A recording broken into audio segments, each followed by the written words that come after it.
کیا 5 چیزیں؟ 5 چیزوں کو 5 سے پہلے غنیمت جانو. کیا؟ جوانی کو بڑھاپے سے پہلے، تندرستی کو بیماری سے پہلے، مالداری کو افلاس سے پہلے، فراغت کو مشغولیت سے پہلے، اور زندگی کو موت سے پہلے غنیمت جانو. نمبر 14، جو بندہ دیکھ کر قرآن مجید کی تلاوت کرتا ہے اللہ تعالیٰ اس کے ماں باپ پر سے عذاب کو ہلکا فرما دیتا ہے. فرمایا چاہے وہ کافر ہی کیوں نہ ہو، کافر ہی کیوں نہ ہو. اللہ اکبر. وہ کافر ہے، اس کا بچہ مسلمان ہو گیا ہے، وہ قرآن پڑھے گا اور اس کے عذاب کو اس کے اوپر سے ہلکا کیا جائے گا. اور یہ بھی فرمایا کہ جو دیکھ کے قرآن پڑھے، اور اس میں یہ مینشن کیا گیا ہے کہ چاہے وہ کافر ہی کیوں نہ ہو، مرنے والے اس کے ماں باپ کافر بھی تھے تو پھر بھی ان کے عذاب میں کمی واقعہ کی جائے گی. جس طرح کہ ابو لہب کے عذاب میں کمی واقعہ کی جاتی ہے پیر کے روز، جس روز سے اس نے سویبہ لونڈی کو جس انگلی کے اشارے سے آزاد کیا تھا، اس انگلی سے اسے مٹھاس ملتی ہے، راحت ملتی ہے، عذاب میں کمی واقعہ ہوتی ہے. اسی طرح نصف شعبان کی رات اللہ کریم آسمان دنیا پر تشریف فرما ہوتا ہے، اور سوائے مشرک، دل میں کینہ رکھنے والے، رشتہ داری قطع کرنے والے، بدکار عورت کے ہر مسلمان کو بخش دیتا ہے. ان کے اندر یہ چیزیں پائی جاتی ہیں، یعنی مشرک کے، دل میں کینہ رکھنے والے، رشتہ داروں کو یعنی تعلقات قطع کرنے والے، بدکاری عورت. اگر کسی کے فتنے سے آپ محفوظ رہنا چاہتے ہیں تو وہ وقت کی مناسبت سے، لیکن ہر جگہ پر ان کی خیر خواہی چاہی جائے. تو ان کے علاوہ اللہ کریم تمام مسلمانوں کو بخش دیتا ہے. حضرت عائشہ نے 15 شعبان کو حضور علیہ السلام کو سجدے کی حالت میں پایا، یعنی آپ اس رات میں اللہ تعالیٰ کی بارگاہ میں سجدہ ریزی کرتے تھے، عبادت کرتے تھے. ابھی انشاءاللہ آگے وہ شب برات شریف کی رات میں جو عبادت کی جاتی ہے اس کے متعلق آپ کے سامنے وہ کوشش کروں گا مفصل طریقے سے بیان کروں. تو نمبر 17 کیا ہے کہ نصف شعبان المکرم میں، نصف شعبان اللہ کریم بنی کلب کی بکریوں کے بالوں کے برابر لوگوں کو دوزخ سے آزاد فرماتا ہے. جو دوزخ میں جل رہے ہوں گے ان کو اللہ کریم اس رات میں بنی کلب کی بکریوں کے بال برابر بھی فرمایا گیا. ایک جگہ پہ بنی کلب کی بکریوں کے بالوں کے برابر بھی فرمایا گیا. بنی کلب وہ قبیلہ تھا کہ جن کی بکریاں اتنی تعداد میں تھی کہ گننے میں نہیں آتی تھی. 15 شعبان کی رات رسول اللہ صلی اللہ علیہ وسلم اپنی زوجہ محترمہ سے اجازت لے کر عبادت میں مشغول ہو جاتے. نمبر 19 اللہ تعالیٰ فرماتا ہے فیہا یفرق کل امر حکیم، کہ اس میں تمام سال بھر کے کاموں کو مقرر کیا جاتا ہے اور اس کا اللہ تعالیٰ حکم فرماتا ہے. جس کی بھی ڈیوٹی لگانی ہے ان کی ڈیوٹی لگائی جاتی ہے. تو روایت میں حضرت عائشہ صدیقہ رضی اللہ تعالیٰ فرماتی ہیں 4 راتوں میں اللہ کریم خیر کثیر تقسیم فرماتا ہے. 4 راتوں میں، 4 ایسی راتیں ہیں کہ جن میں اللہ کریم خیر کثیر یعنی خزانوں کے خزانے تقسیم فرما دیتا ہے. وہ راتیں کون سی ہیں؟ ایک تو بقر عید کی رات، بقر عید، عید الاضحیٰ جسے آپ کہتے ہیں، قربانی عید کی رات، اس میں خیر کثیر تقسیم کی جاتی ہے. عید الفطر کی رات، جب رمضان شریف کے بعد عید الفطر کی رات آتی ہے. نصف شعبان کی رات اور عرفہ کی رات، جب میدانی حاجی میدان جنگ، جب حاجی میدان عرفات میں ہوتے ہیں، اس کو عرفہ کی رات بھی کہتے ہیں. اور سعید نے کہا مجھے ابراہیم بن ابی بخی کہتے تھے کہ 5ویں ایک اور رات ہے، کون سی؟ شب جمعہ کی رات، جب جمعے کا دن ختم ہوتا ہے، رات شروع ہوتی ہے، تو وہ بھی اس رات کو بھی اللہ کریم خیر کثیر تقسیم فرماتا ہے. طلوع فجر تک، صبح صادق تک خیر کثیر تقسیم فرماتا ہے. نمبر 21 نصف شعبان کی رات رحمت کے 300 دروازے کھولے جاتے ہیں. اس رات اللہ تعالیٰ مخلوق کی طرف جھانکتا ہے، یعنی یہ 300 دروازے جو کھولے جاتے ہیں، یہ آپ کے سامنے وہ حدیث نچیز نے مفصل طریقے سے بیان کی ہے کہ رسول اللہ صلی اللہ علیہ وسلم نے فرمایا کہ جبرائیل نے کہا کہ آسمانوں کی طرف سر اٹھائیں، تو آپ پوچھا کیا رات ہے؟ فرمایا کہ یہ وہ رات ہے جس میں 300 رحمت کے دروازے کھولے جاتے ہیں. اور نصف شب میں پھر کہا کہ سر مبارک اٹھائیں تو دیکھا کہ جنت کے دروازے کھلے ہیں، تو ہر دروازے پہ ندا دی جا رہی ہے، آواز دی جا رہی ہے، صدا دی جا رہی ہے، وہ بھی آپ کے سامنے بیان کر چکا ہوں۔ تو دوستو اور بھائیو، یہ 4 راتیں ہیں جس میں خیر کثیر 5 راتیں تقسیم کی جاتی ہیں۔ نصف شعبان کی رات رحمت کے 300 دروازے کھولے جاتے ہیں۔ نمبر 22، اس رات اللہ تعالیٰ مخلوق کی طرح جھانکتا ہے، مومنوں کو بخش دیتا ہے، کافروں کو ڈھیل دیتا ہے اور کینہ والوں کو ترک کینہ تک چھوڑے رکھتا ہے۔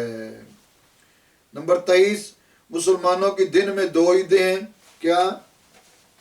عید الفطر اور عید الاضحیٰ، اور فرمایا مسلمانوں کی دن میں 2 عیدیں ہیں، عید الفطر اور عید الاضحیٰ، اور 2 عیدیں ملائکہ کی ہیں رات میں، اور وہ کون سی ہیں؟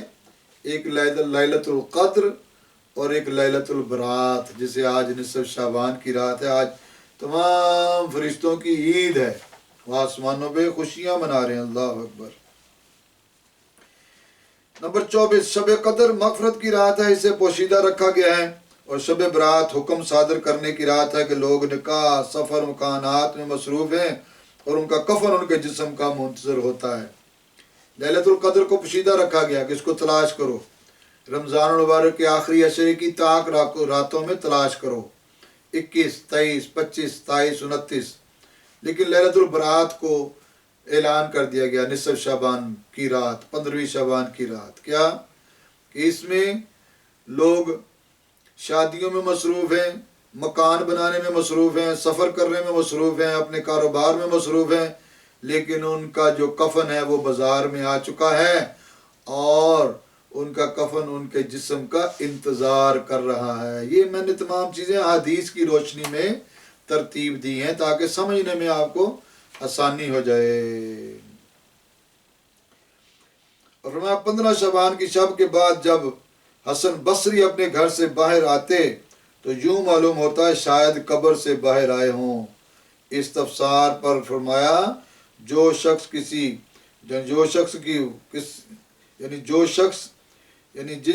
شخص کی کشتی وسط سمندر میں ٹوٹ جائے تو اس کا کیا حال ہوتا ہے، اللہ اکبر۔ تو حضرت حسن بصری رحمۃ اللہ علیہ آج کی رات اس شدت سے اہتمام کے ساتھ عبادت کرتے تھے۔ اور 26ویں چیز کیا ہے؟ آج کی رات میں ایک صلاۃ ہے جسے صلاۃ الخیر کہتے ہیں، اس میں 100 نوافل پڑھے جاتے ہیں، ہر رکعت میں 10 مرتبہ سورہ فاتحہ کے بعد 10 مرتبہ سورہ اخلاص شریف پڑھی جاتی ہے، اور یہ تقریباً 1000 مرتبہ بن جاتا ہے۔ اور نبی صلی اللہ تعالی علیہ وسلم نے فرمایا کہ جو شخص یہ نماز پڑھتا ہے صلاۃ الخیر تو اس دوران اللہ کریم اس کے اوپر 70 مرتبہ نگاہ رحمت فرماتا ہے، نگاہ رحمت، اور ایک نگاہ جو ہے وہ ادنا سی نگاہ کیا ہے کہ اللہ کریم اس کی مغفرت فرما دیتا ہے۔ اللہم صلی علی سیدنا مولانا محمد وآلہ وبارک وسلم۔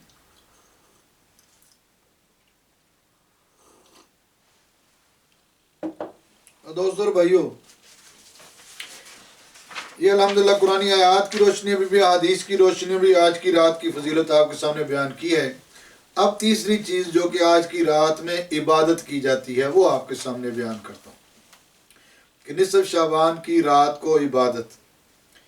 تو یاد رکھیں کہ جب مغرب کا 14 شعبان کو مغرب شروع ہو جاتی ہے، سورج غروب ہو جاتا ہے، مغرب کی نماز شروع ہو جاتی ہے، مغرب کی نماز کے بعد رات شروع ہو جاتی ہے، اور سب سے پہلے کیا صلاۃ العشاء، عشاء کی نماز پڑھیں، قیام اللیل کے نوافل حسب توفیق جس طرح نبی صلی اللہ علیہ وسلم پڑھا کرتے تھے، جیسا کہ فرمایا گیا کہ عشاء کے بعد جو 2 نفل پڑھے، ہر رکعت میں 15 مرتبہ سورہ اخلاص شریف پڑھے تو اللہ تعالیٰ جل شانہ اس کے لیے جنت میں سونے کا محل تیار فرماتا ہے، یہ روزانہ کی بنیاد پر۔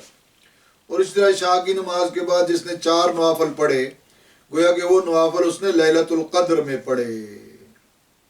اور اسی طرح حضرت علی رضی اللہ عنہ کی روایت سے در منصور جلد ہفتم اور صفحہ نمبر 404 یعنی والیوم نمبر 7 پیج نمبر 404 کے اوپر یہ نقل کیا گیا ہے کہ نبی صلی اللہ علیہ وسلم آج کی رات میں حضرت علی رضی اللہ عنہ فرماتے ہیں کہ نبی صلی اللہ علیہ وسلم نے 14 نوافل پڑھے اور اس کے بعد سلام پھیرنے کے بعد 14 مرتبہ سورہ فاتحہ شریف پڑھی، پھر 14 مرتبہ سورہ اخلاص شریف پڑھی، 14 مرتبہ سورہ فلق پڑھی، 14 مرتبہ سورۃ الناس پڑھی، 1 مرتبہ آیت الکرسی پڑھی اور 1 مرتبہ لقد جاءکم رسول من انفسکم عزیز علیہ ما عنتم حریص علیکم بالمؤمنین رؤوف الرحیم۔ یہ سورہ توبہ کی آیت نمبر 128 ہے، وہ تلاوت کی۔ تو حضرت علی رضی اللہ تعالیٰ عنہ نے عرض کی، یا رسول اللہ صلی اللہ علیہ وسلم، اگر کوئی نصف شعبان کی رات اسی طرح پڑھے جس طرح آپ نے پڑھا ہے، تو آپ صلی اللہ علیہ وسلم نے ارشاد فرمایا جو کوئی اسی طرح پڑھے گا تو اللہ کریم اس کو 20 حج مبرور کے برابر ثواب عطا فرمائے گا۔ حج مبرور کے حج مقبول جسے کہ آپ کہتے ہیں، اور 20 سال کے روزوں کا ثواب عطا فرمائے گا، اور 15 شعبان کے دن کا روزہ 1 سال قبل اور 1 سال بعد روزے رکھنے کا ثواب، یعنی 2 سال روزے رکھنے کے برابر ثواب ہے۔ کیا؟ صبح کا روزہ رکھنا، یہ صبح 15 شعبان کا روزہ رکھنا 2 سال روزے رکھنے کے برابر ثواب ہے۔ نمبر 3 کیا ہے؟ صلاۃ الخیر، یہ 100 نوافل جو پڑھے جاتے ہیں، تو 100 نوافل 2 کر کے پڑھنے ہیں۔ سورہ فاتحہ کے بعد 10 مرتبہ سورہ اخلاص شریف، جہاں تک ممکن ہو بندہ پڑھے، تو اس کو صلاۃ الخیر بھی کہا گیا ہے۔ تو نبی صلی اللہ علیہ وسلم نے ارشاد فرمایا جو شخص یہ نماز پڑھتا ہے اللہ تعالیٰ جل شانہ اس کے اوپر 70 مرتبہ نگاہ فرماتا ہے، اور ادنا سی نگاہ یہ ہے کہ اللہ کریم اس کی مغفرت فرما دیتا ہے۔ اور اسی طرح صلاۃ تسبیح ہے، جس کے متعلق نبی صلی اللہ علیہ وسلم نے ارشاد فرمایا ہو سکے تو روزانہ پڑھو، روزانہ نہیں پڑھ سکتے تو ہفتے میں 1 مرتبہ، ہفتے میں 1 مرتبہ نہیں تو مہینے میں 1 مرتبہ، مہینے میں 1 مرتبہ نہیں تو سال میں 1 مرتبہ، سال میں 1 مرتبہ نہیں تو زندگی بھر میں 1 مرتبہ پڑھ لو، اللہ کریم تمہارے گناہ معاف فرما دے گا۔ صلاۃ التہجد بڑی فضیلت ہے، آپ کے سامنے آپ اکثر و بیشتر اس کی فضیلت سن بھی چکے ہیں کہ نبی صلی اللہ علیہ وسلم باقاعدگی سے صلاۃ التہجد پڑھتے تھے، اور فرمایا جو صلاۃ التہجد پڑھے وہ دنیا کے فتنوں سے محفوظ رہتا ہے۔ اپنی کتاب نچیز نے اپنی کتاب نفس مطمئنہ میں بھی یہ تہجد کی فضیلت کا باب لایا ہے کہ جس میں احادیث کی روشنی میں وہ چیزیں ترتیب دی گئی ہیں۔ اور اسی طرح 15 شعبان کی نیت سے صبح روزہ رکھنا اور فجر کی نماز پڑھنا اور اس کے بعد دعا، تو یہ رات کا سارا عمل ہے۔ اتنا بندہ عمل کر لے تو صبح ہو ہی جائے گی۔ ابھی الحمدللہ 11:15 ہو چکے ہیں اور 4:50 پر تقریباً صبح فجر کی اذان ہے۔ فجر کی اذان کے بعد آپ سنتیں پڑھیں، فجر کی نماز پڑھیں، دعا مانگیں۔ اللہ کریم ہم سب کو آج کی رات عبادت کرنے کی توفیق عطا فرمائے۔ آج کا یہ بیان کل جو پاکستان میں شب برات شریف ہے، تمام ان میرے سالکین، مریدین، محبین، مخلصین و خلفاء اور دوست احباب کے لیے بھی ہے کہ جو کل شب برات شریف منائیں گے پاکستان میں، ان کے لیے بھی یہ ساری چیزیں ہیں۔ اس کو بار بار سنیں، یاد رکھیں، عمل کی طرف آئیں میرے بھائیوں، عمل کی طرف آئیں۔ عمل سے ہی زندگی بنے گی، جنت بھی اور جہنم بھی۔ یہ خاکی اپنی فطرت میں نہ نوری ہے نہ ناری ہے۔ آمین وما علینا الا البلاغ المبین۔